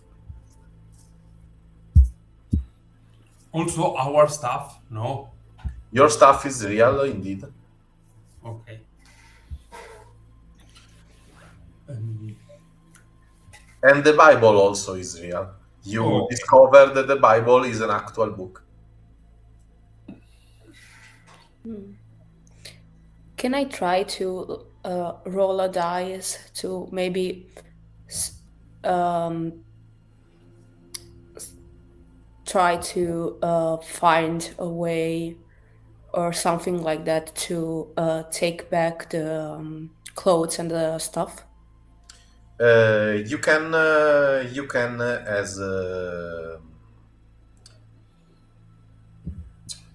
you can move very carefully until you reach them. It's not very difficult for you because you are a trained rogue, very able to move graciousness and to avoid false steps. Yeah, I will do that. Okay. It's an automatically success for you. Okay. So I do that and grab my stuff. you can see the camera, a fisheye camera, moving slowly, sleeping on the ceiling above you, and trying to sneak peek your body while you are dressing up. Can I rapidly take like my knife or the Yes, Bible? for sure. Yes. Can Or I the try to Bible. Yes. take the Bible and throw the Bible at the camera? Okay. You smash the camera, but you are anyway asking how many cameras are hidden around. So I'm naked. I'm completely naked. Yeah, you've been naked before putting you to sleep in this comfy bed in a trap of glass. Okay, I don't care. Okay. I smash the first one, and when I see the other cameras, I just okay then, and just grab my stuff and start putting all on me. Okay. While you're dressing, in the moment you let the sheet go, you can see, you can hear and register the choir of voices coming from hidden speakers. Okay. What about Vikram and Billy? Also want to take my stuff. When I try to reach them,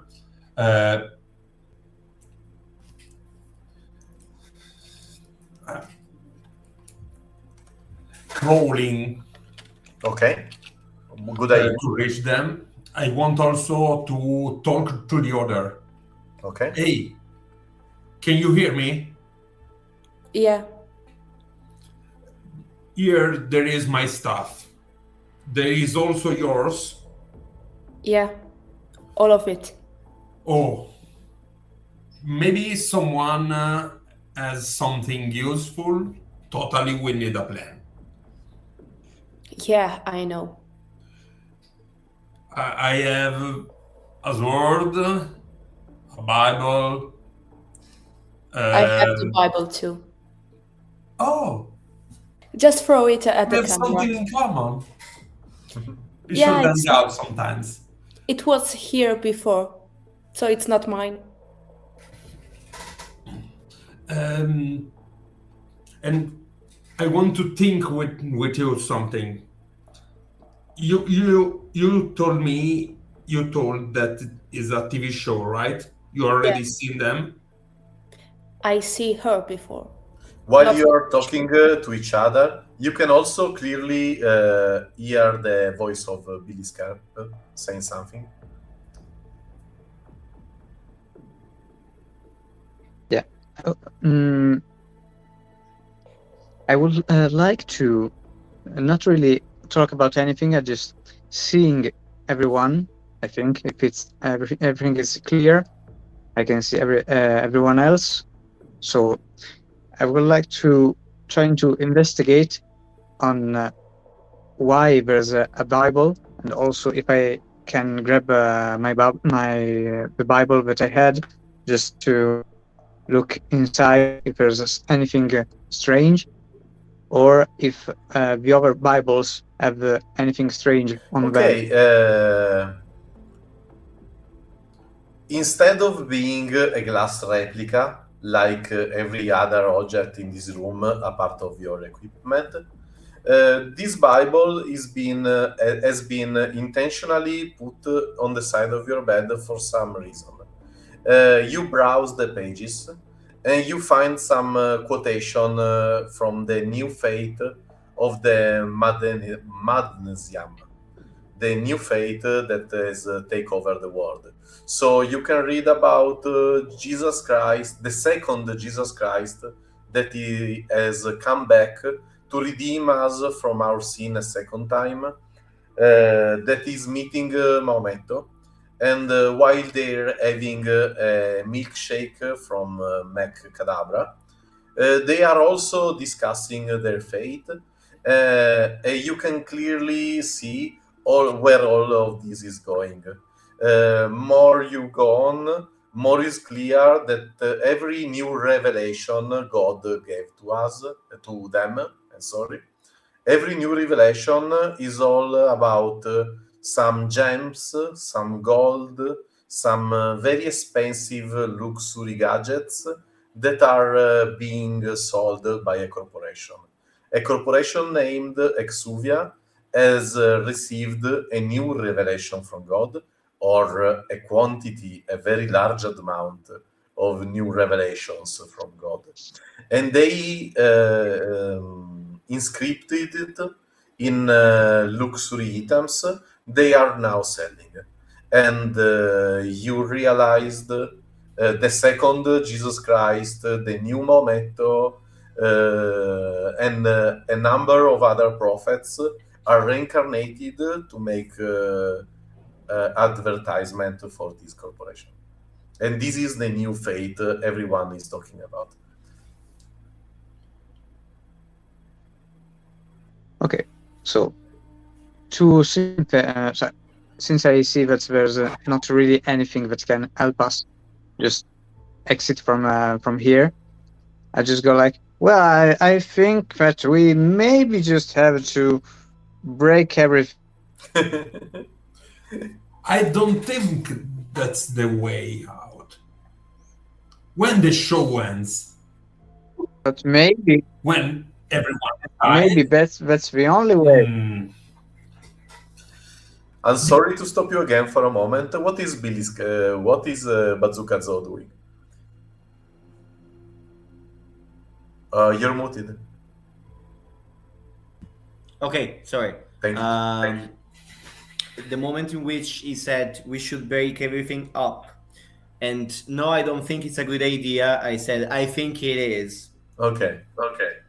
And I am looking around to see if there's a door, some kind of opening. There is maybe. there is a very visible door, the only door of the room, closing the room. So, since I have heard that the Bible is not made of glass, Yes. after reaching for my stuff and get dressed, I try to get back really slowly, Okay. get the book up, and get next to the door. Okay. You are now near the door. So what I do is I place the book on the door and then punch the door through the book to try to break it if it's made of glass or wood without cutting myself thanks to the book. And the door shatters in a million pieces. You can see a dark room outside where some flames are burning. Okay. I don't trust these people, so I will try moving in this new room slowly, carefully, reaching with my arms made of metal Okay. to see if I can touch something, but I try to be as delicate as my metal arms consent me to be. Okay. You carefully move around inside the rooms in the meanwhile. What about Afanasia, Scarp, and the others? So I have all of my stuff now, Yes. right? Now you're totally fully equipped and armed Okay. also. And you said there is a door or a way. Yes, there is a door. There is a closed door that is the only way out outside Okay. but the window. So I take my the door is made of glass. You are not sure, but you also clearly heard the shattering sound from Okay. some of the other bedrooms. So I will take my gun Okay. and try to smash it with the back of my gun. Okay. You Just make a sudden movement, smashing the door with the rear of your handgun, and the door shatters. You are now free and looking directly into a dark room lightened by some flames. Okay.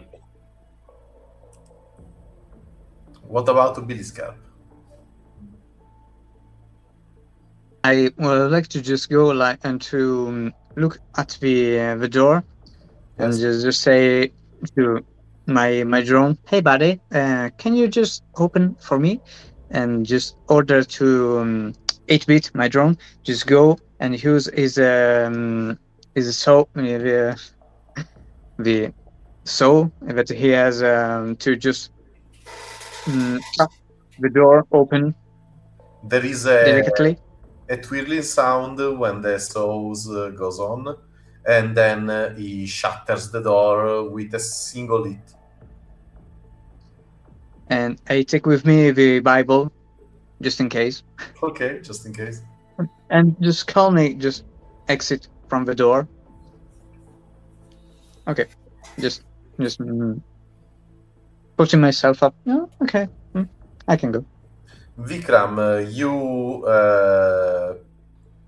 you get rid yourself of the checks that are still covering the place, and you take your equipment back. What do you do now? I heard that everyone else has shattered something. Yes, Right. yes, they are very clear sounds. And I hear also they are moving away. Yes.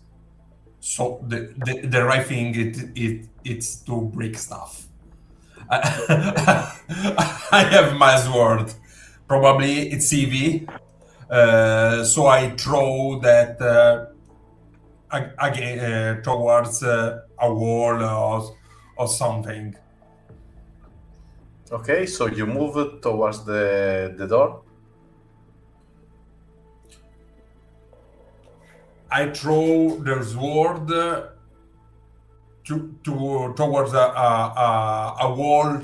I want to see if the wall. Okay, I got it. I got it. You Is see made of the glass. blade hitting the wall, and the wall shatters, but only on the surface. Large cracks appear on the surface, but the wall appear to be very thick and thicker than your blade can penetrate, casually hitting it. You should using it to assess some very strength blows to the wall to get rid of it. I don't want to use the sharp part of the Okay. of the sword, but the hilt. Okay. That's a good take.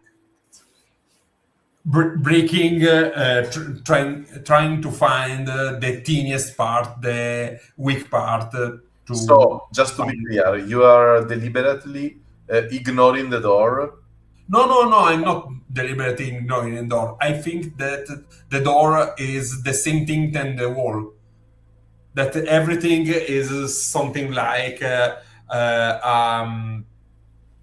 mm, scenery. Yes, in some way it is, but in some other way it is not. So you start to work, you assessed some heavy blow one after the other, and you swells a lot, and you swear a little. And after that, you manage to break an hole in the wall, a large hole in the wall, large enough to stack your head in. And you can see every other bedroom and your mate have destroyed the door, revealing that the door is way thinner than the wall. Okay.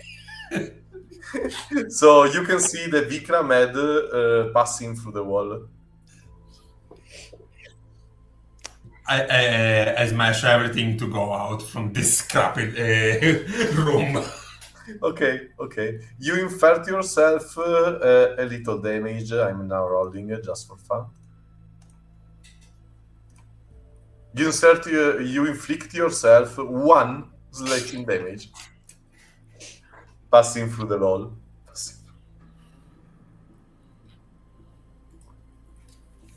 To the next room. Yes.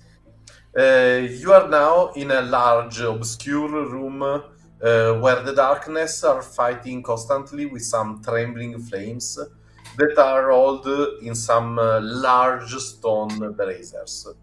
And every one of these four large stone braziers is held in the hand of an angel statue.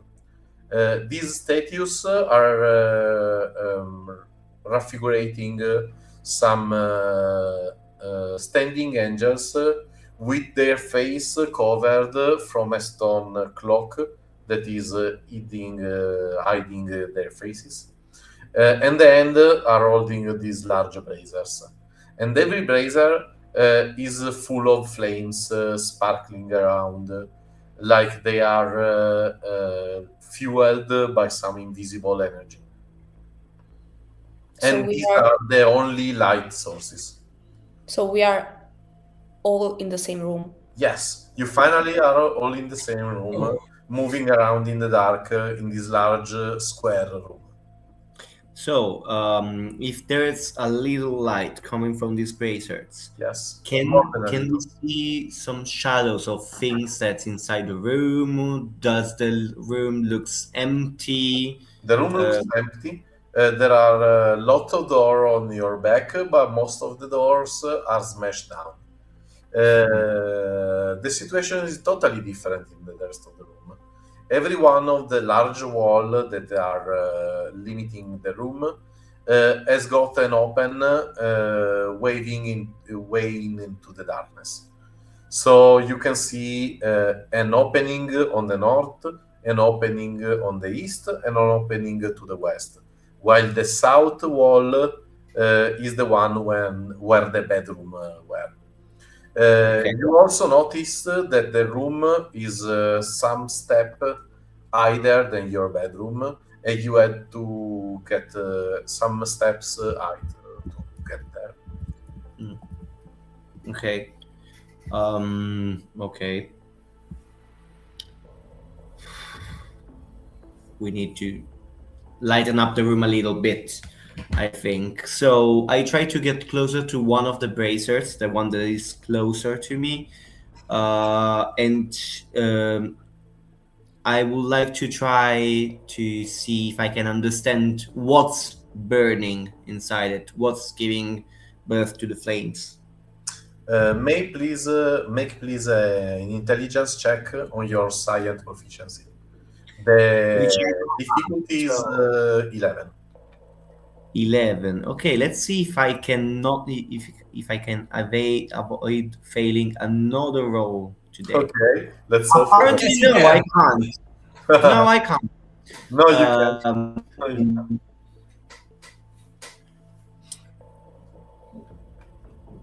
Yes, yours. So you have no clue what is fueling the flame.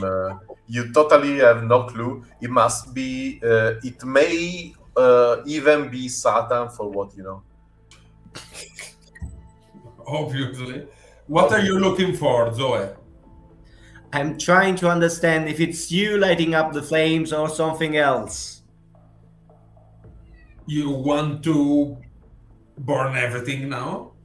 I'm just trying to see if I can lighten up the room, but if you want to burn everything, be my guest. Let me check. I know a lot about burning things. Yes, you do, Vikram. Yes, you do. I want to understand if there is something like fuel hidden in the statue. Yes, please make an intelligence check on a 11 difficulty. Not investigation? Yes, investigation proficiency helps you here. 10. Can I also investigate about the room or how to just lighten up everything? No, it's just investigating, if I understood correctly. Yes. Oh, yeah, no, I want to also investigate specifically about how to light up more the room. Okay, Billy, burning something while Vikram is going in circles without ending nowhere. You clearly understand that burning things can lighten up the situation a lot.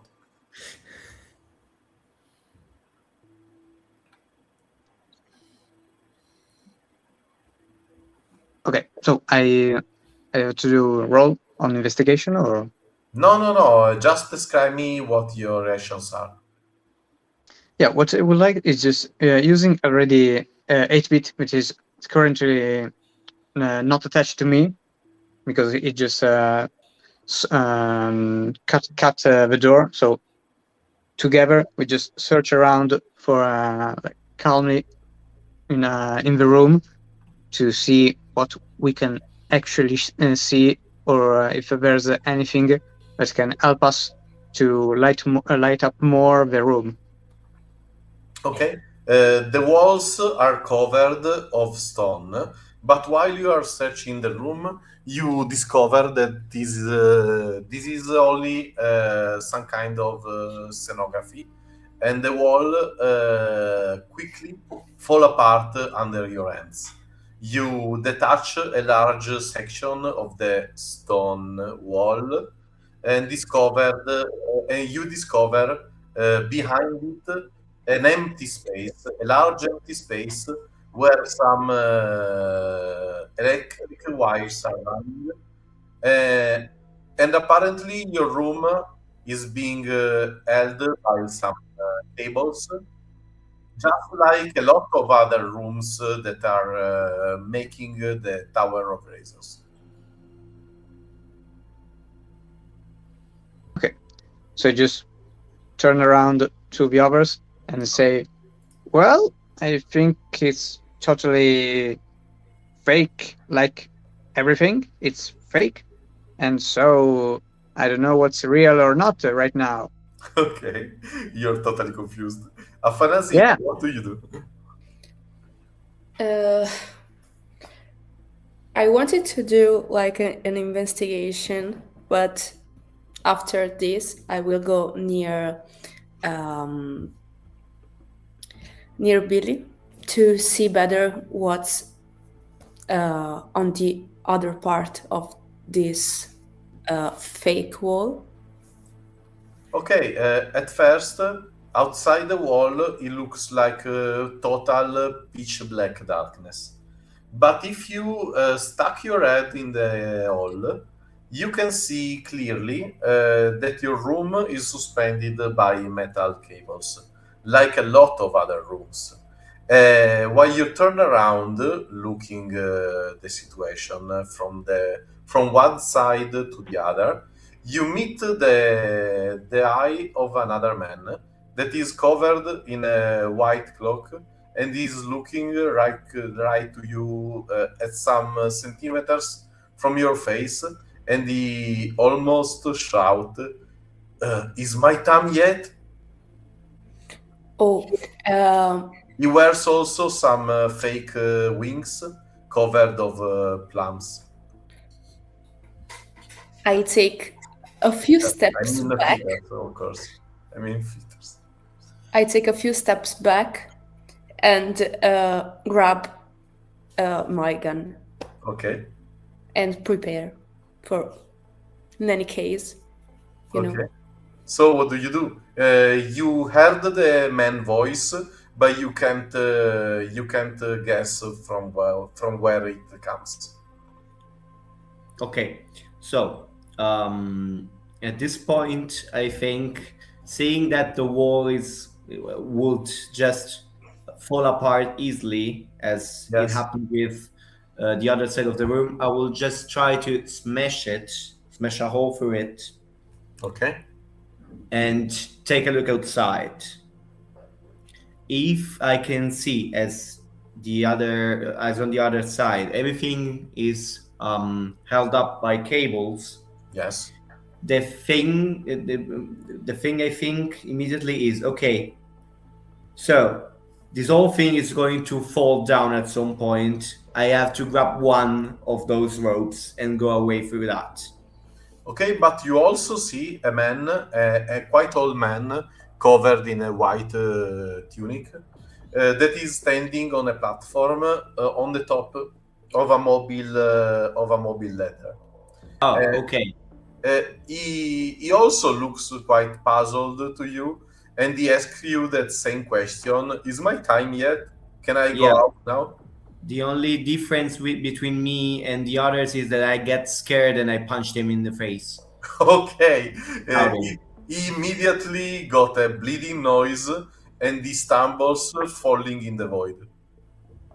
Now I am sure that I want to get a hold of those ropes. So I try to get out and reach for one of the cables.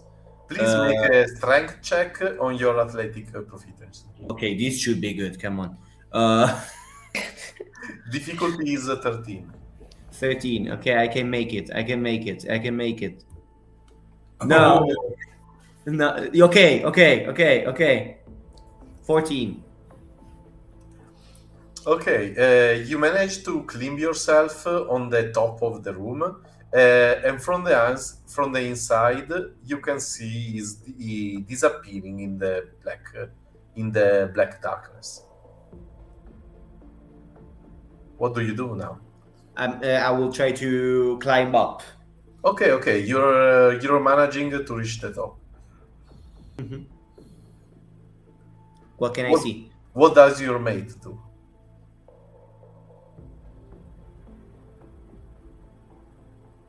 Guys, what do you do? Vikram, Afanasia, Billy. I think I just go like, oh yeah, that's a really great idea, Okay. and just wait for 8-bit to pop back on my head, and then try to see if I can, in any case, reach the same place that Zoe is right now. Okay, you could if you dare to climb in the void.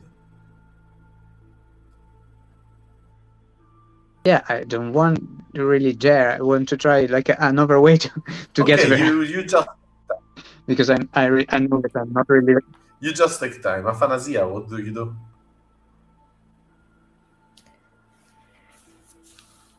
I will go there to Okay. near Zoe. So You go I through the grab a cable and try to climb it. Okay. Please make yourself a strength check on the on the athletic proficiency. Difficulty is 13.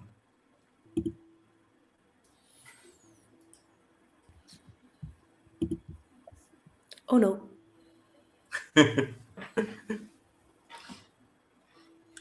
You can hear the sound of the cable snipping, like someone has cut it under your hand, and you find yourself hanging without control into the void of the pit, and suddenly a celestial choir starts singing, and the orchestral music fills the air. You can see a bright light in the center of the room, and from the top, a piece of ceiling falls down when the feet of Bazooka Joe appears from the ceiling of the room. You see the face of Bazooka Joe is puzzled is as puzzled as your face, because the light blinded you two for a moment. And when the music gets louder and louder, the scene goes off, because this is not the end of our adventure, but you will have the opportunity to see the ending, supporting our Baker Kit campaign and getting yourself this reward for your reading pleasure. So thank you guys and girls for having take part of this adventure. We will not know what your characters will end, but this is the story for another time. Thank you, Luca. Thank you, Luca, and thank you, guys. But it's not finished because I want to know what do you think about 2220? For someone of us is the first time you play, but I want to know what do you think about.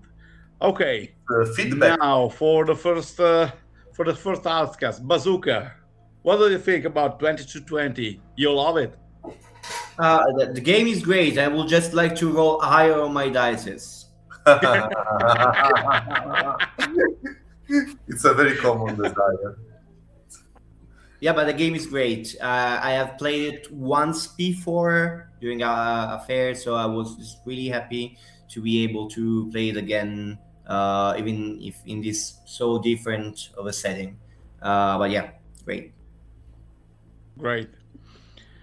Sam, also aka Billy Scarf, what do you think about our game?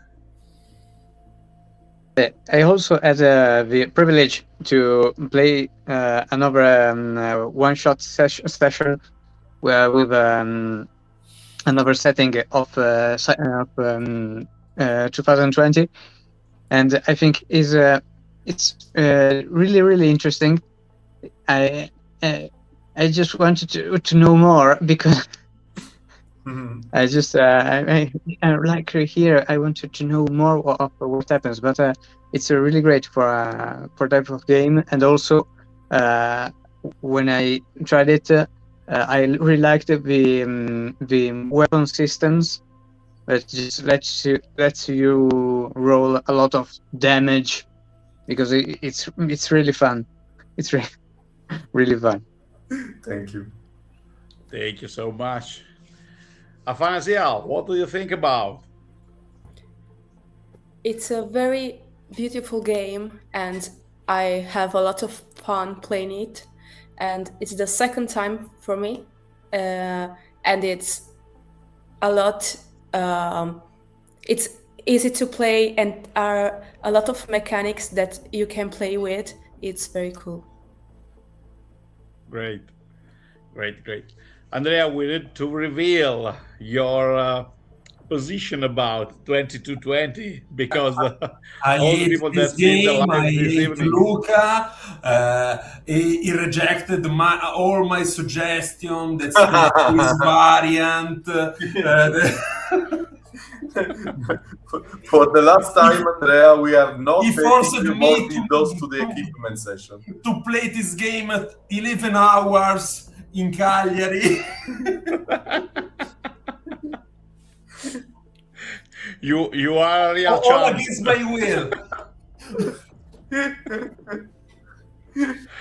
Well, Luca, we need to remember to our baker and non-baker that we have got also 9 days of campaign, and in these 9 days, because we have funded today, we want to reach all the stretch goal possible, because there are a lot of stretch goal, very interesting.